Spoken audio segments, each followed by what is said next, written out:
Here are some tips on seeing occupational injustice and justice in the community. I'm going to whiz through these.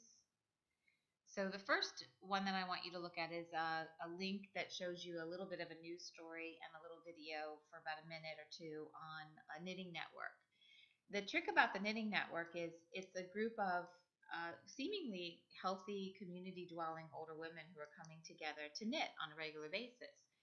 And that in and of itself is occupational science in the community, but I wouldn't call it a response to occupational injustice because I don't think that they're deprived or alienated or marginalized as a group of participants in the community.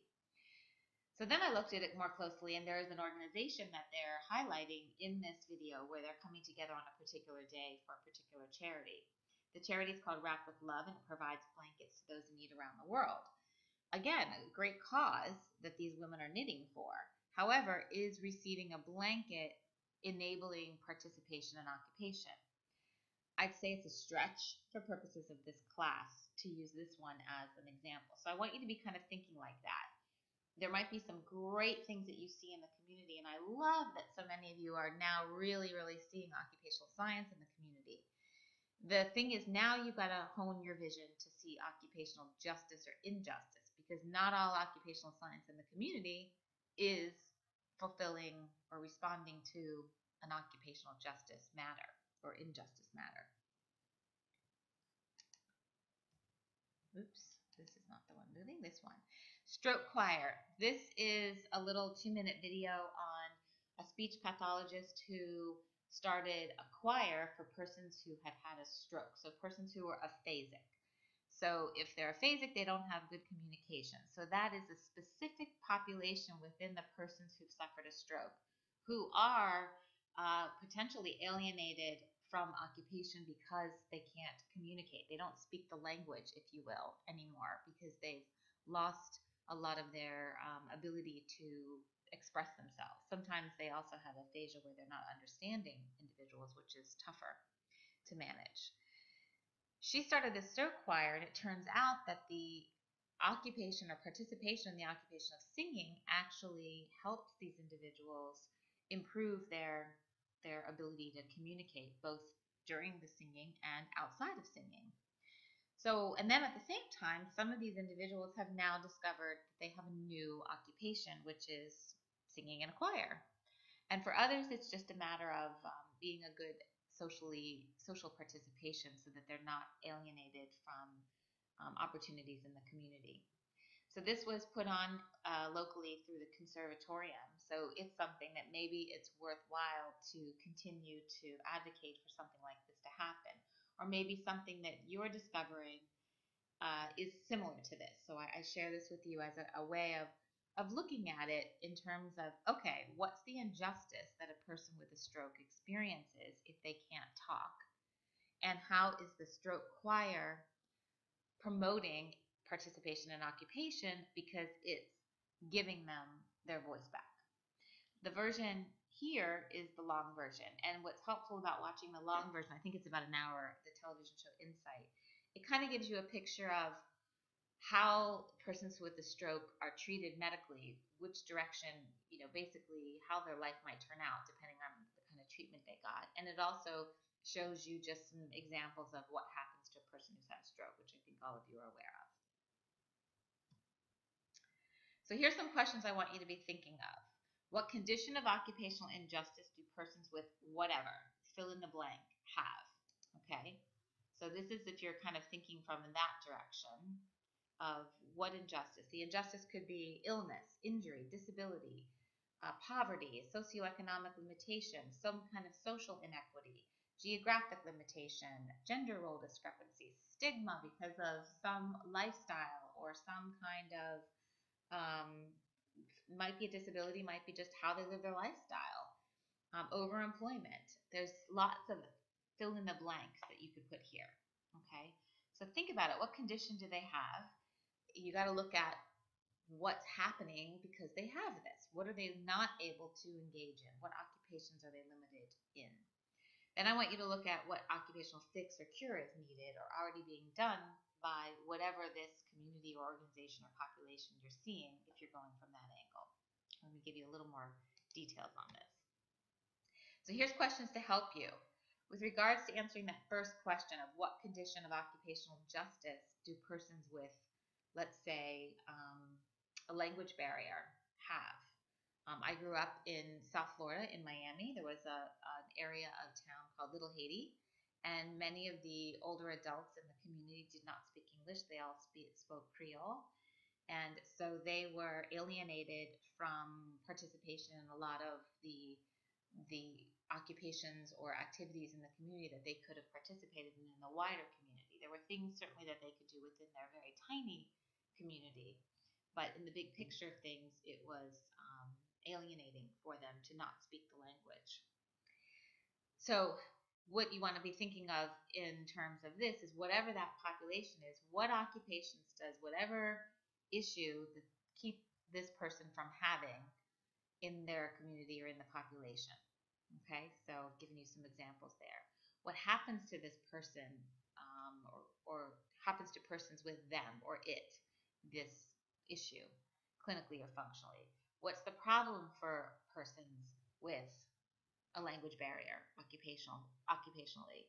What are persons with a language barrier kept from because they are deprived of, alienated, and marginalized? In that case, I think it would be a case of alienation because of having whatever issue they have. So maybe they can't participate in sport anymore. Maybe they can't participate in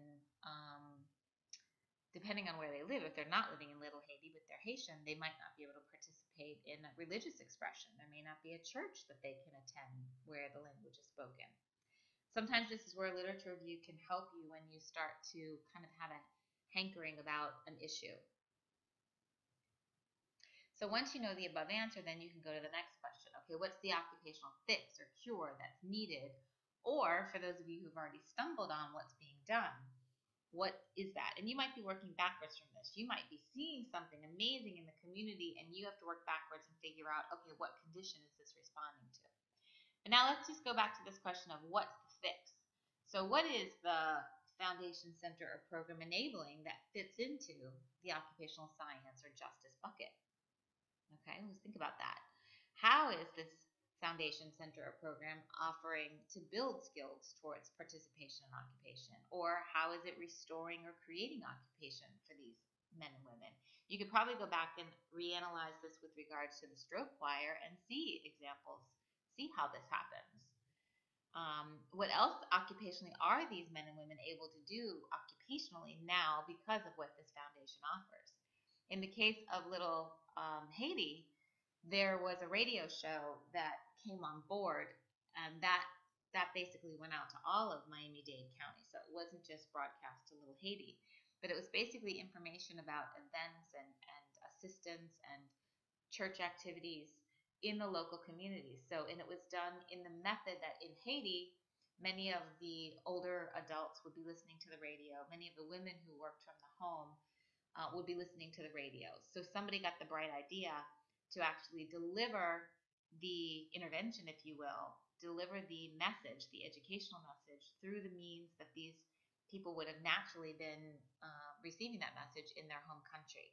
And that helped to reduce the alienation in the community. Again, literature review might help you figure this out or stimulate your thoughts.